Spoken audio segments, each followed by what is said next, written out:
Welcome to the S2 Cognition podcast. S2 is the official cognitive evaluation in sports, from youth to pro, where athletes and coaches build to win. Welcome to the S2 Cognition podcast. I'm your host, Harrison Hunter, and today Scott and I are joined by Dallas Cowboys National Scout and Special Projects Klein Kubiak.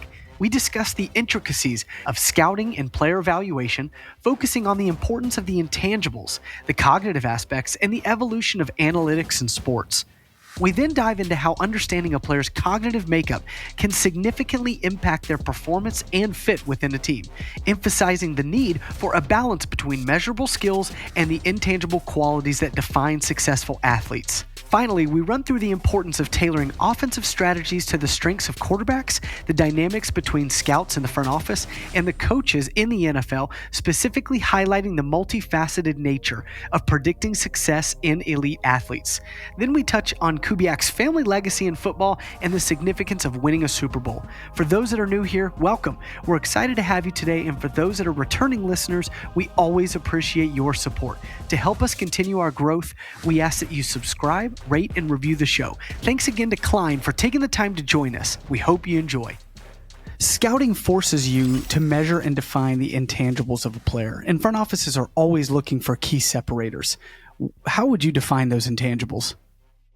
Yeah, I mean, it's a great question. Intangibles, the things you can't measure, right?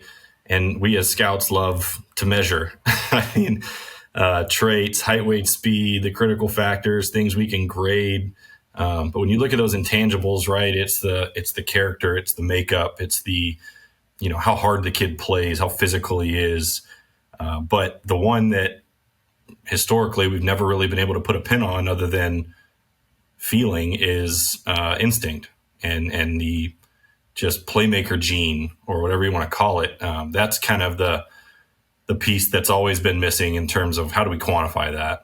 Yeah, those are good items. And what's funny is all of those intangibles that you described, they reside in the brain. I mean, that's the innate qualities of human beings that they bring to sports. And we sometimes overlook that those kinds of processes, how you regulate your emotions, how you govern your relationships with your teammates, how you lead by example, your drive, your grit, the things you do when no one's watching, the way you process and play and notice things.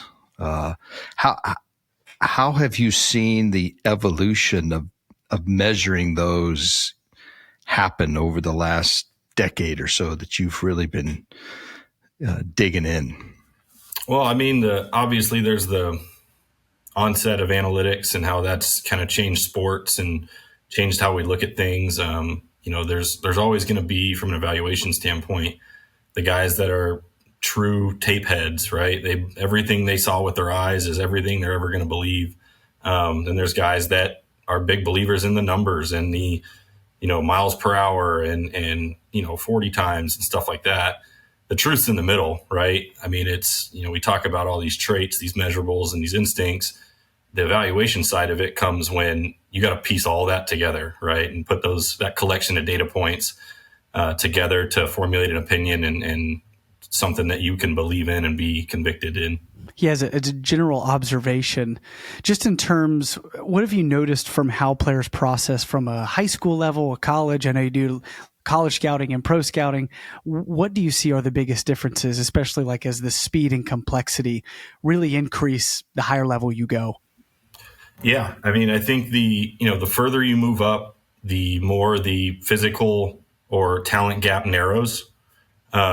Obviously in high school, the elite athletes that are getting D1 scholarships are going to dominate those days. And, as you get to college, that narrows a little bit, and you get to the pro and everybody's 4.4 and better. And when the talent gap narrows, that's when the cognitive side really starts to become more and more important because the margins are so small. I mean, if you think about the margins at the combine, we're talking thousandths of seconds. We're talking eighths of inches. The difference in 4.49 at corner is, he can run. And then 4.59 is, he's too slow to play. Right. I mean, that's here.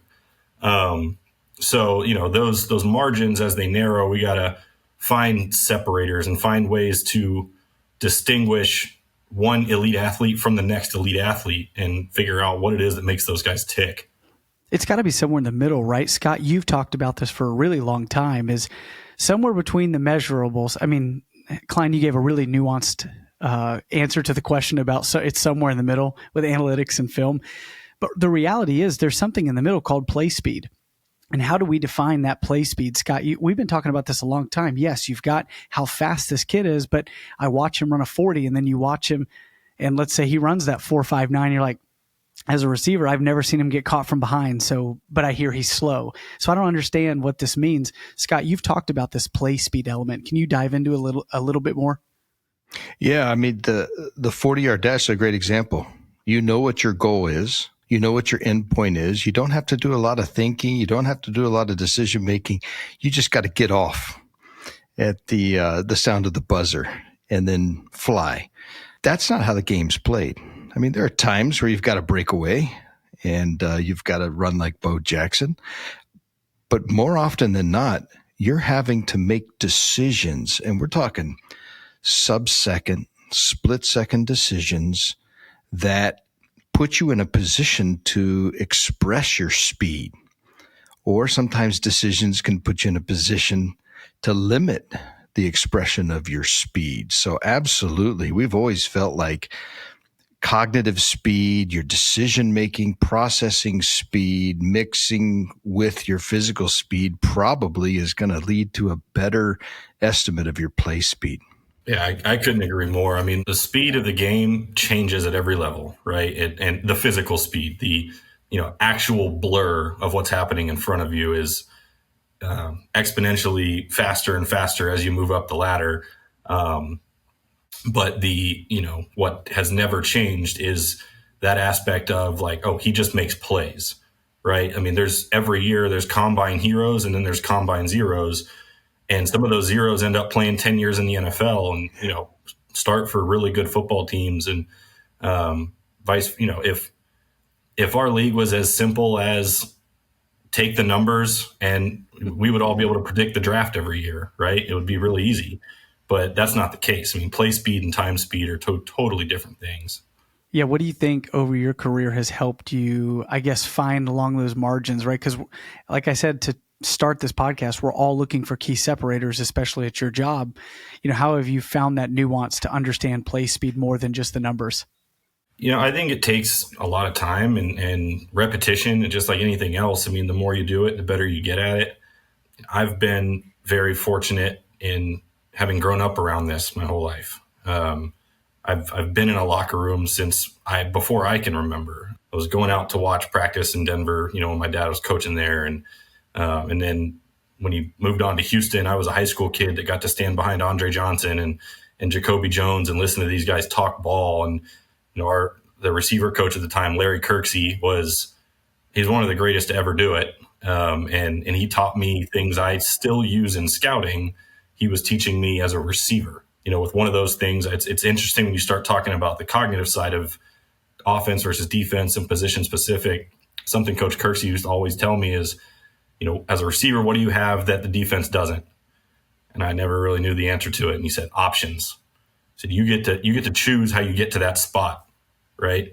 That dude's got to react to it. So that's kind of something that stuck with me as we've dove deeper into this cognitive side of it of people, play and act differently based on whether or not they're making the decisions or they're reacting to someone else's. I love that example. Scott, you've talked about this a lot. Pitchers dictate where that ball is going to go. The hitter has to react to it. I think there's some truth there as well.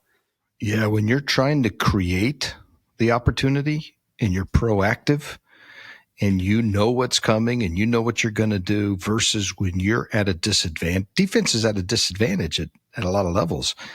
They're reactive. They don't know what's coming. They try to reduce the field of options and possibilities by recognizing the formation and understanding what's run out of these sets and what their tendencies are. But in the end, the offense, holds the cards. They're the ones creating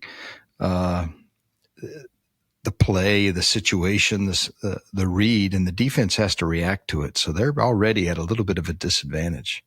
Yeah, I mean, that's the glory of this game, right? Offense is active execution and defense is reactive execution, right? Mm-hmm. And whoever does that faster and with more of a decisive nature to them is probably going to win that rep. Yeah. I had a question. You brought something up about the different dimensions and facets of the intangibles and the physical. I was curious. You certainly have studied the players that don't make it in the league. Mm-hmm. And if this may be too broad or simplistic a characterization, but if you had to take that pool of players, 100% of those players that you've kind of observed and studied, what percent do you think didn't make it primarily because of their physical skills weren't good enough? What percent psychologically, emotionally, they just couldn't regulate, didn't have the drive? And then the last bucket, what percent do you think it was just couldn't adapt to the speed of the game, the cognitive element? Have you ever thought about that, or what percentages would you assign there? So I kind of look at it the opposite way, right? We study who does make it because there's a whole lot less of those than there are the guys that don't make it, right? It's obviously very individualized, and every player, every team, everybody has their own story on the why, whether it's physical, whether it's makeup, whether it's cognition. One of the things that I know that a lot of people would probably agree with me on is the dudes that make it, more often than not, truly love the game and they love what they're doing. And that permeates throughout their work ethic, through how they practice, just through how they're, built and wired to achieve. That's, in my opinion, kind of the can't go without it, trait. Yeah. Necessary. Yeah, that's right. So the Dallas Cowboys have been, with S2 for 8 years now, and you've been tasked with a lot of this understanding. How has, being at the forefront of understanding the cognitive side of how a player is wired helped give you a better picture of a player's performance and makeup and, from a scouting side and execution side? Yeah. It's cool. This is my 6th year here, and I was in Denver before that, and we didn't have S2. So this was a totally foreign concept to me when I first got here. And I've been really fortunate and had an opportunity, thanks to Will and Steven, to kind of learn this new tool and really take it from we have this information, do we truly understand it? And transition that into, okay, we have this information, now let's weaponize it. And let's make it, a calling card for us in-house. And so it's been really fun. And kind of to answer your question, it goes back to that data points conversation, right? Every draft room in the NFL, 10, 12, 15 people talk about a given player, from scouts to coaches to trainers to strength coaches. There's all these different data points that make up that player's, projection, right? And S2 and the cognition side of it's another data point, and it's it shouldn't be a trump card in any way, just like a 40 time shouldn't be, just like some of those data points, like you never really lean on one thing, right? You put the pieces together and you kind of see where it falls and decide, hey, that's the best thing for us, or that's something we don't really want to invest in.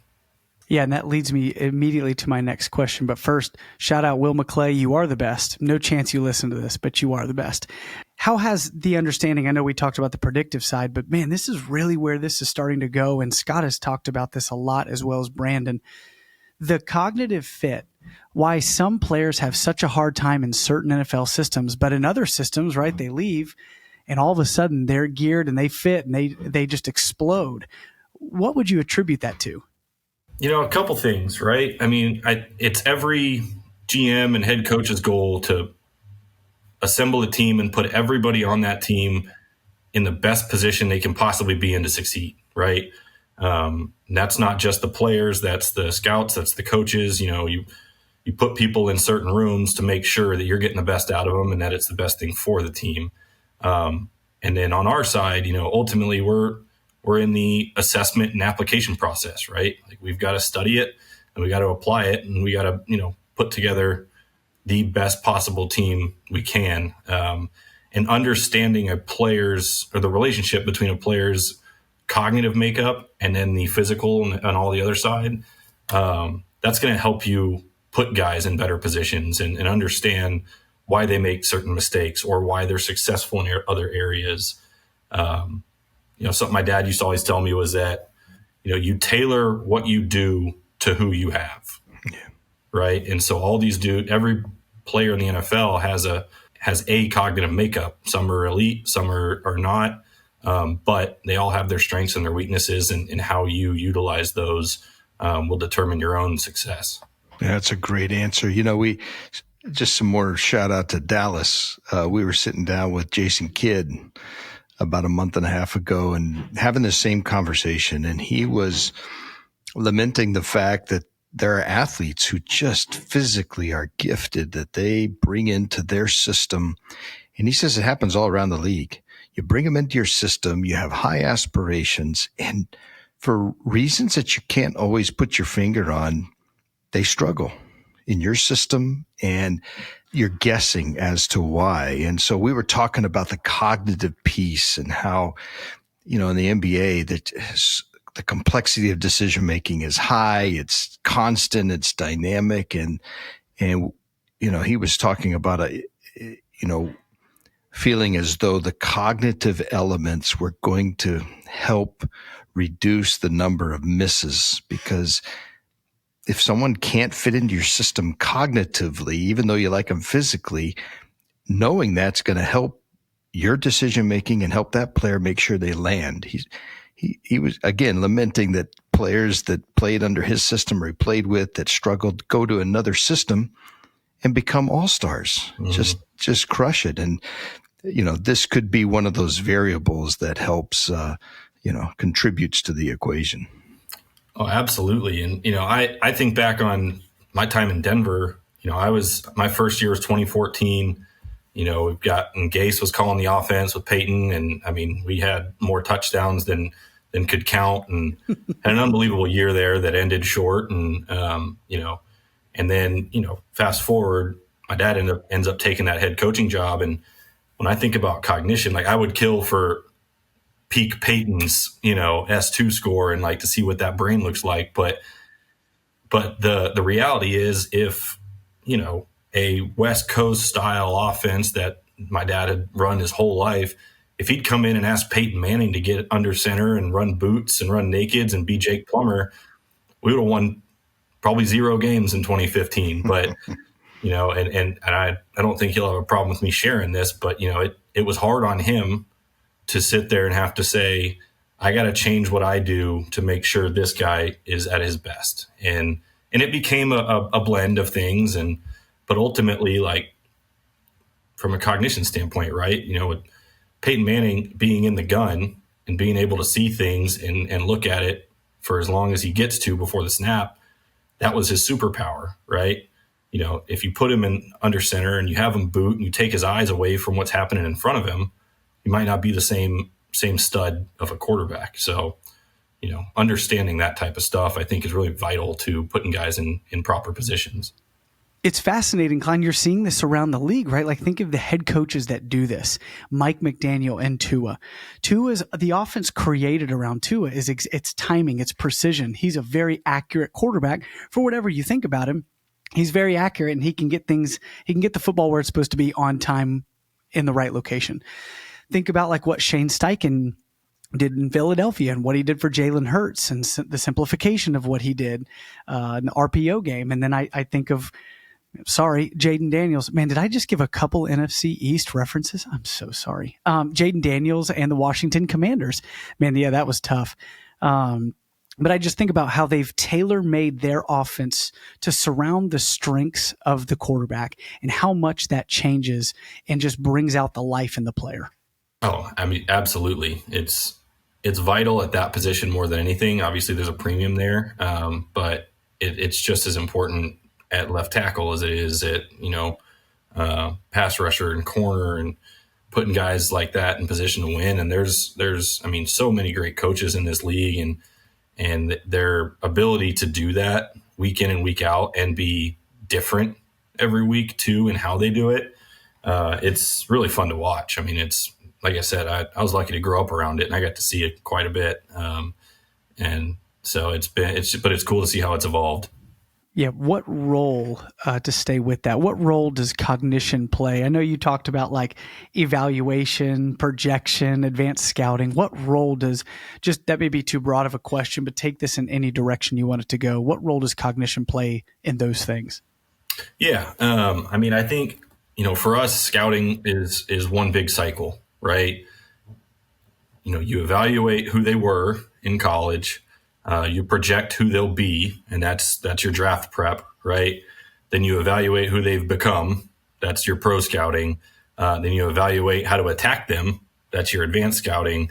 And then you project how they can help you win when they hit free agency, right? So there's this big cycle of who are they? What are they going to be? Who are they? What are they going to be, right? The cognitive makeup can help us kind of understand the like we just talked about, we know, or we have a good idea of what he's going to be, but if we know more about how he's wired, then we can have an even better idea of how to pull that success out of that individual. Understanding existing strengths and weaknesses physically and how that ties in cognitively, right? Yeah, especially to what you're trying to do and what you guys are trying to do. It's interesting. How much, in your opinion, is there of this review of the scouting, right? So this is what I put out 2 years ago. I know these guys love, hey, let's redraft the 2022, top 10 picks. But like, how much does that internal scouting actually happen around the league? Significantly more than you'd think. Awesome.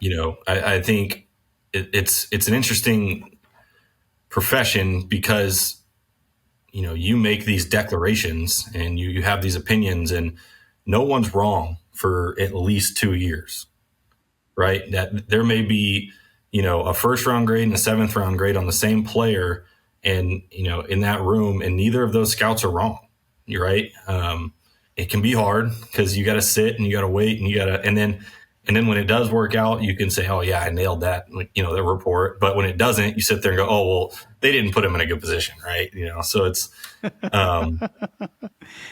an ambiguous side of the world, but like, whereas in coaching, you coach guys and they play, and how they play on Sunday can determine whether or not you're the best coach in the league or the worst coach in the league. I mean, it's very black and white and it's very cutthroat, but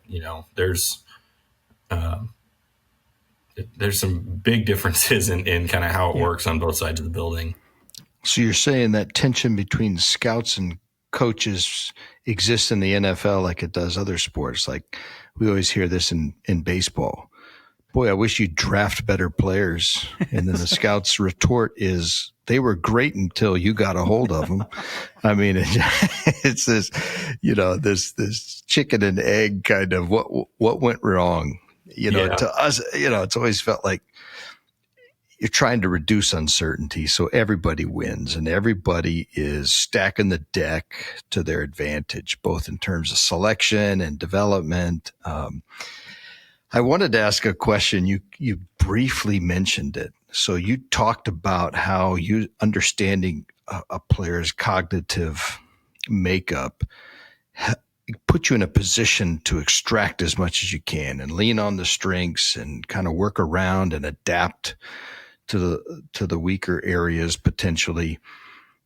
But you alluded to the idea of, monitoring players in the league maybe that you didn't draft. And if you have insights about their cognitive system, its vulnerabilities and its strengths, I would imagine that is insightful information for advanced scouting and preparation to play against some of these players. Is that a valid inference? Or? I mean, that's up to anybody and everybody that wants to try to figure that out. But I will not be divulging into that one. Yes. Okay. Klein, the last question I really wanted to nail before we head into the last segment was, okay, so you get to scout, you get to see all of these players. You talk about the players that make it. Let's carve and set the bar even higher.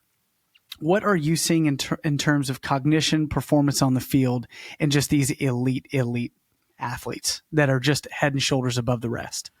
I mean, I would say, if you guys have a formula for predictive future success, and you can combine certain measurables with certain scores and guarantee that dude's going to be an all-pro, then, Harrison, shoot me a text on the side and let me know who those guys are going to be in this draft and make me feel good. But no, I think, you don't like our pre-draft calls like 10 minutes before the draft drops, and you don't like those? Those aren't okay. I'll do my homework next time.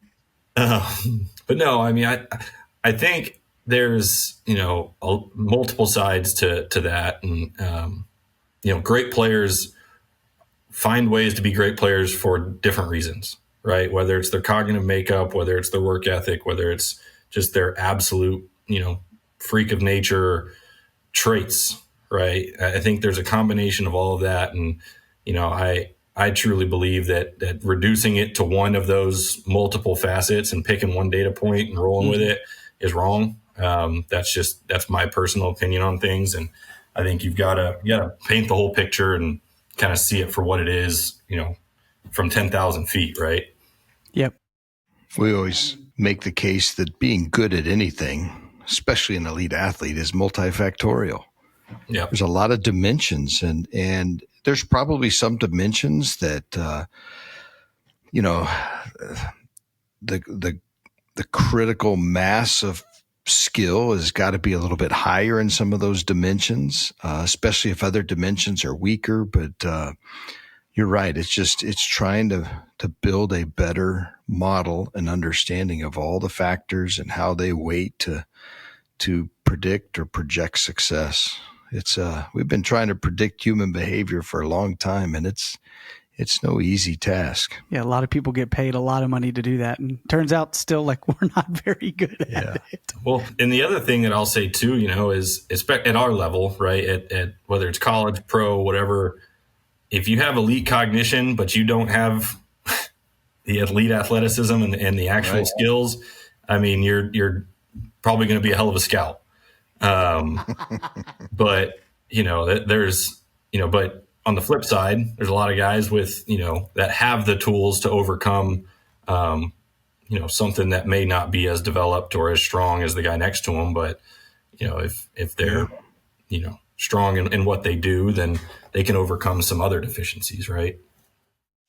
Speaking of successful habits of, really effective people, my understanding is that you have a personal discipline that is pretty inspiring, that you routinely look for concepts, ideas that inspire you or make you think about how to continue to be the disciplined taskmaster that you are. And you write them down on your board. Are those some of those behind you on that whiteboard? Would you mind sharing one or two of?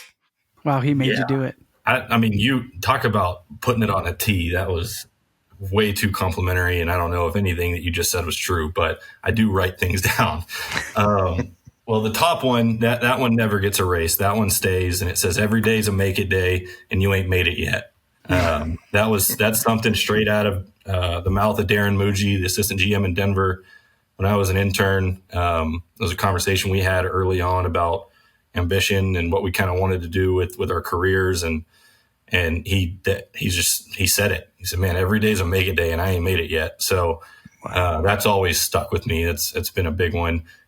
Yesterday's compromise is tomorrow's standard. It's pretty, cut and dry from the David Goggins world. Wow, Goggins. Okay. Is if your presence doesn't make an impact, your absence won't make a difference.